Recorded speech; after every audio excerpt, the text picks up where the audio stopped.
to Excellency Governor Dr. Jacob, Director General Kamisa Diang, representative of African Park Florington, all the state ministers, all the MPs, all our guests, all our church leaders, our community. Thank you so much for being here. And first of all, let me welcome myself home. I am home. Thank you. To our folks who are graduating today, we are all very proud of you. Take the courage to participate in the nation building we call South Sudan. We know that it is a sacrifice. It's a hard work that we're taking on, protecting our life. And also to be proud of law enforcement in South Sudan. The courses that you have taken prepare you to know what's right and what's wrong, what your action should be, and what you should not participate on. And as it was said earlier by African Park representative, that's always the human right first. And it's always the life of South Sudanese first. It's always our country first. And I hope you will do just that. Second of all, that law enforcement, it means that we must enforce the law. And I can ask you, Governor, if you can help in that with all the law enforcement, with our participation of General Zakaria here, we need to enforce the law. And enforcement of the law cannot start elsewhere. It must start home. I understand really well the level of answer that we have in Jonglei State. Even torture also, in some cases. And that has to stop. This is why we are bringing more forces. We are graduating this one, and we will bring more to make sure that our shops, our markets are free from bushmeat. Before I came here, I flew along Jonglei Canal all the way to the GPA. And I've seen how the animals are divided into two. Because if you look at the canal, some of them are on this side, some of them are on this side. They cannot cross from this side to that side. And right in the middle, our ranchers are all over, from all our 9 counties. That is a hard work that we all have to do. We need the participation of the states, and we need the participation of all around, whether to SSPDF, the police, the national security, anybody that can do that. We need that help. Because what we're doing, wildlife is part of the resource of South Sudan. And if you look at the history, South Sudan is the only one country that has that amount of wild animals in the whole world. And now we are reducing that by killing those animals day by day, every day. That's sad. And to our people, our communities,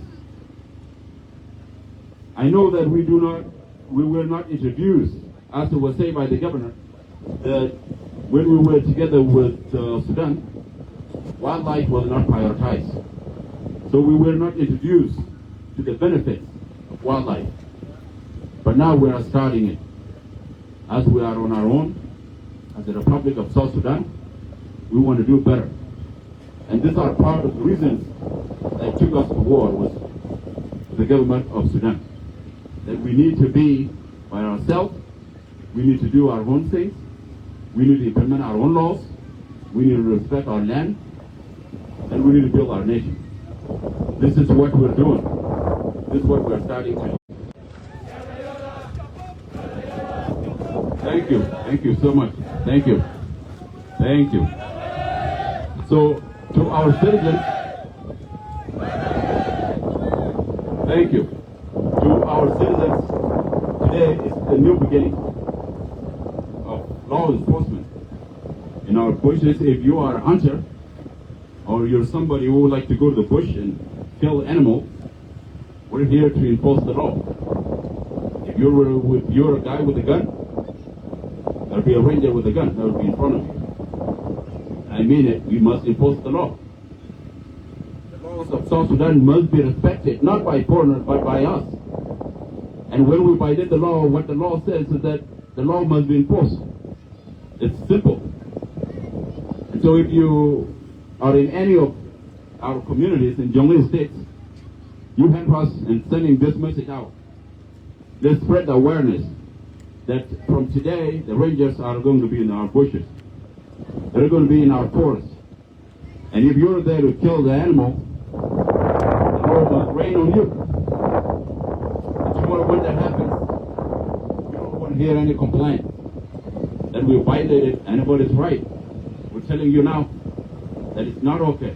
You know that it is not okay to kill human beings, but you think it's okay to kill an animal. That's not fair. And so, as a government in any country, if you go to any park, some of us travel to so many countries in the world, whenever you go to the park, you're always greeted by a ranger who will tell you what to do and what not to do in the park. That's the same thing we're doing here. If you respect the law in a different country, you should respect the law of South Sudan as well. We have been so long been doing all kinds of things, disrespecting our country, disrespecting our laws. All of us over here that our laws are great, but we have challenge on implementing them. Well, this should be the time that we have to start the enforcement. Because that's what the law enforcement is for, that's what the police for, army, national security. That's what we need to do in our country. This is not target any one person. It's just to let us obey, so that even foreigners, when they come, they will also obey our land. They also respect our land. We don't have any other country. This is the only country we have on earth. This is where we all were born, and this is where we'll be buried and die. So we must give it all respect. We must give it our contribution. Whatever you can do for your country, this is the time to start doing it. And to God, we also have to prioritize peace in Jonglei State, if I may add some to that. Excellency Governor, in our home, in our state, we need peace. And I'm very happy with the initiative that you took, bringing all the commissioners here and engaging with EPA, but also we need to engage ourselves. One of it is IUL and HOD, that conflict should end. That's so embarrassing for us. And also in some other countries also. Like Nirol with it by itself, that should also end. Being a national minister in Juba, I understand that there's nobody else that will come from outside and help us. I mean, the national government will extend its support, but the biggest work has to be done by ourselves in Jonglei State. We must understand that we are brother and sister, that the goodness of this state must continue. The goodness of this state was there during the liberation struggle. We've done a lot for this country. We've done a lot for so many people, but we're doing so little for ourselves. We're doing so little for Jonglei State. We are always united in what divides us, instead of uniting on what can bring peace to Jonglei State. I'm talking from my experience. I've seen it, and it's still going on. That is something that is not only the work of the governor himself, but all of us. Can we say today that it is not okay to travel from Panyagur to Duke? Or from Duke to Panyagur? That is no-go zone? Is that okay for us, people of Jonglei State? It is not. Or going from Langkien to Patin, or coming from Patin to Langkien. This is our challenge for us, and we must overcome those challenges. So to our graduate, thank you so much. Murug alaikum. all the challenges that were laid out by the general, we will work on them because we make sure that the law of South Sudan must be implemented and must be respected. And we must enforce that law in any means, by any means. Every means has to be on the table to make sure we protect our wildlife. Thank you so much. May God bless Jonglei State. May God bless the Republic of South Sudan. Thank you.